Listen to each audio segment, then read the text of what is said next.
एक जमाने की बात है। नूरे राह नाम की एक मशहूर बस्ती हुआ करती थी। ये बस्ती अपनी तिजारत, अमन और रईस सौदागरों के लिए जानी जाती थी।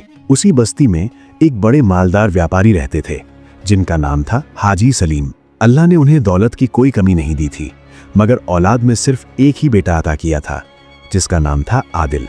आदिल बचपन से ही नाजों में पला था।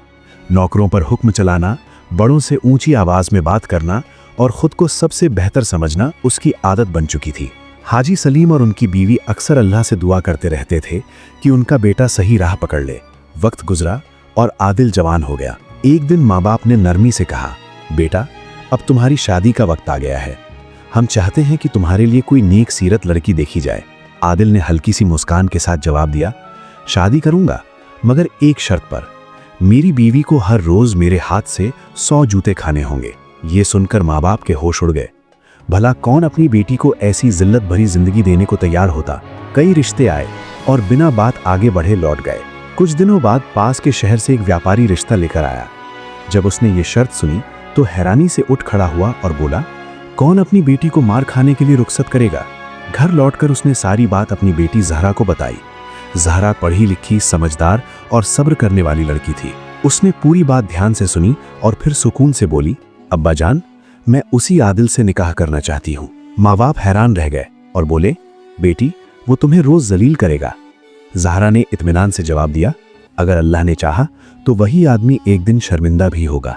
आखिरकार निकाह तय हो गया। शादी की रात आदिल कमरे में दाखिल हुआ, जूता हाथ में लिया और बोला, सर झुकाओ, आज के 100 जूते बाकी हैं। ज़हरा मुस्कुराई और बोली, अगर मारना है तो मारिए, मगर पहले एक सवाल का जवाब दीजिए।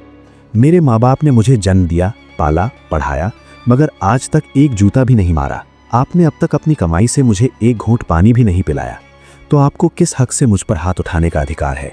ये सुनते ही आदिल का घमंड पहली बार डगमगा गया। अगले ही दिन आदिल ने अपने वालिद से कहा, अब्बा अब मैं खुद मेहनत करके कमाना चाहता हूँ। हाजी सलीम ने एक जहाज, कुछ माल और दुआ देकर उसे रवाना कर दिया। सफर के दौरान आदिल एक ऐसे शहर पहुंचा जो असल में ठगों का नगर था, मगर उसे इसका इल्म नहीं था।